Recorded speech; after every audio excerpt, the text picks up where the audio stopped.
Hi and welcome to Hen Corner. My name is Sara and we are making Spanish tortilla. Now if you remember in a previous video we made wheat flour tortilla, and I've been thinking that there's several types of tortilla. There is the soft wheat flour ones that we made previously for wrapping fajitas in.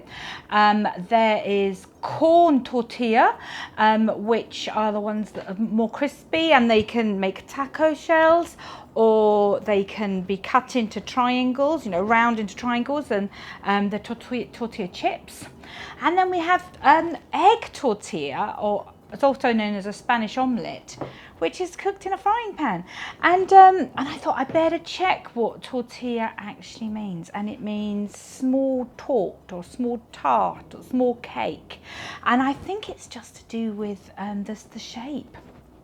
But this is a lovely Spanish omelette tortilla, and it is brilliant in the summer. It's a great tapas dish, and like I always say, it makes a lovely lunch or a super supper, and in the summertime when we're eating outside, absolutely gorgeous.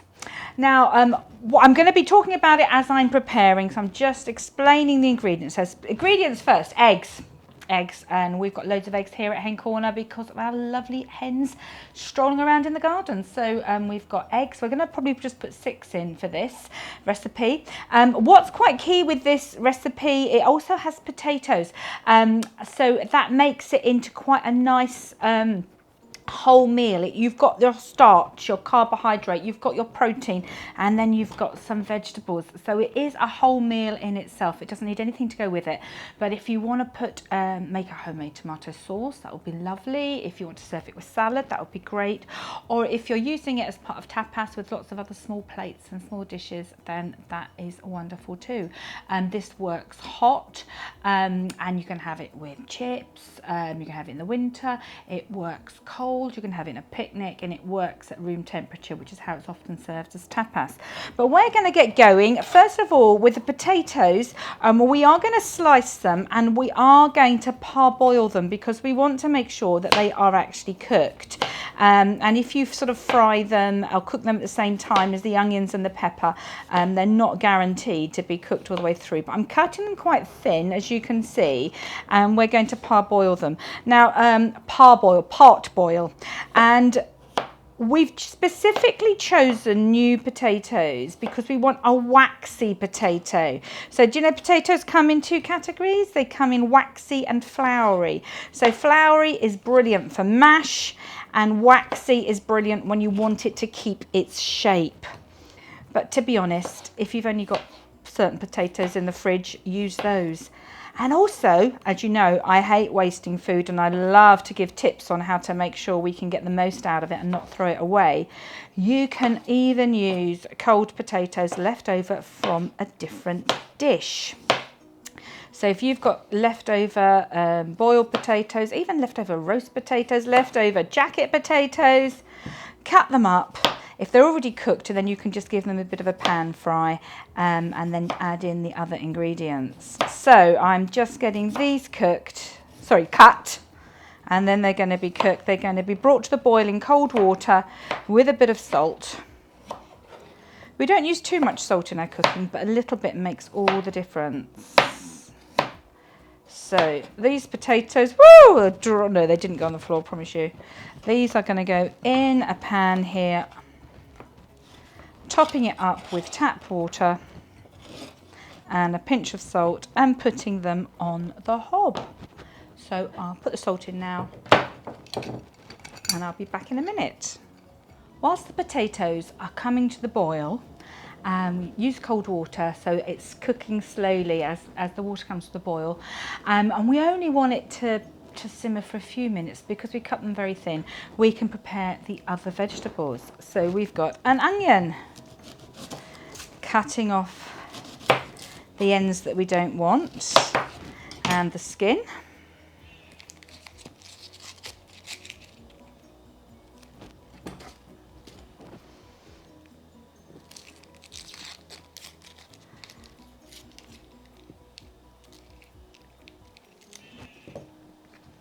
And we can just cut these into wedges.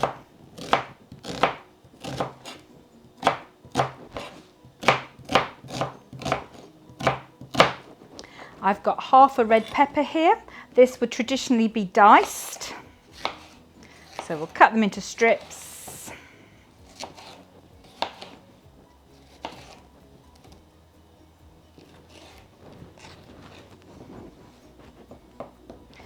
And then into dice.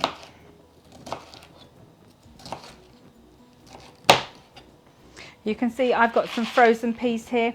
Frozen peas are brilliant. Sometimes we can find fresh peas for sale, and it's so tempting to buy them, and we can pod them and pop them. But unless you're podding and popping them straight from the plant, you're not going to get them as sweet as a frozen pea will be. Because as soon as the pea has been picked from the stem of the plant, the natural sugars start turning into starches, and it starts to lose its sweetness straight away. So most of the big food producers that are making frozen peas have actually got freezers in the field, and the peas are being picked and podded and popped in the freezer, and they're chill free, blast frozen before they even get back from the field. So that is locking in all the sweetness, which means we can enjoy them at their best. And keeping a bag of frozen peas in the freezer is a good thing. Is a very good thing. So what we're going to do in our saucepan here, frying pan here. Now this is the frying pan we're actually going to cook the finished omelette in. So what we're going to do is we're going to put a bit of olive oil. We do want there to be quite a bit of oil. I mean, that's probably a tablespoon, because we want to make sure that it doesn't end up sticking on here, because we want to be able to turn it out. I'm then going to put into my pan the onions and the peppers together. I'm going to add the potatoes and the peas a little bit later on, but we're just going to have a bit of salt, a bit of pepper, and this is going to saute down while the potatoes are cooking.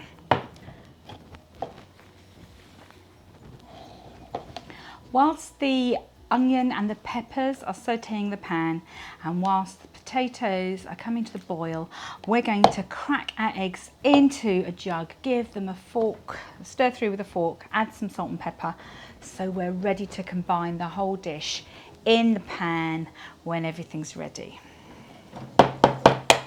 One.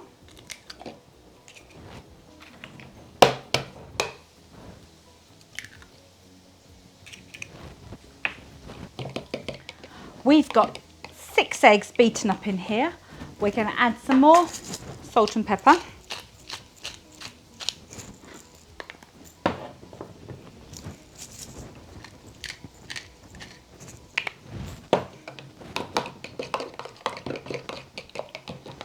And that's ready to go into the pan once all the vegetables are cooked together. Now, looking at the pan, we've got the onions and the peppers are cooking down nicely. Here in the saucepan, we've got the peppers are just coming to the boil and simmering, and once they've been boiling for a couple of minutes, we're just going to drain them. As the peppers and the onions are nearly soft, we're going to throw the peas in as well, so that they defrost and they start to cook. And then we're going to put the drained potatoes in as well, so that they can start crisping up in the oil. And when all the vegetables are cooked together, we stir in the eggs. We want to make sure there's eggs all the way round, coating all the vegetables. And then once we're happy that it's all combined, we just leave it on the hob for a while to cook from the underside, and then we pop it into the oven so that it can cook all the way through.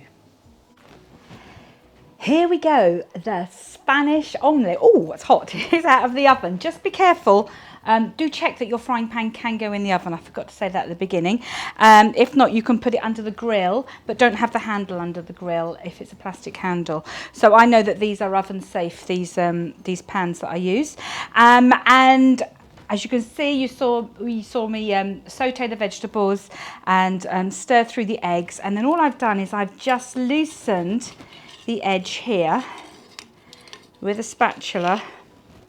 And then we have the moment of truth, where the plate goes over the top. We don't know what's going to happen. And then we invert the pan. And hopefully under here we have tortilla, small cake. And it will be a lovely Spanish omelette. So I lift off the pan. Oh, look at that. So this Spanish omelette, Spanish tortilla, made with 6 of the eggs from our girls.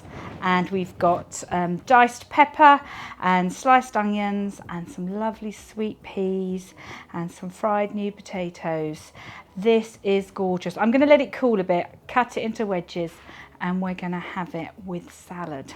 So have a go and let me know how you get on. We'd love you to make this. We'd love to see your photographs. Do check out our other recipes that we've got on our YouTube channel, youtube.com/hen corner, and join us for our cookery sessions that we do regularly as part of Brentford Together. So it's been lovely to see you, and I hope you enjoy this recipe. Do make it yourself, and hope you enjoy this lovely summer sunshine. See you next time.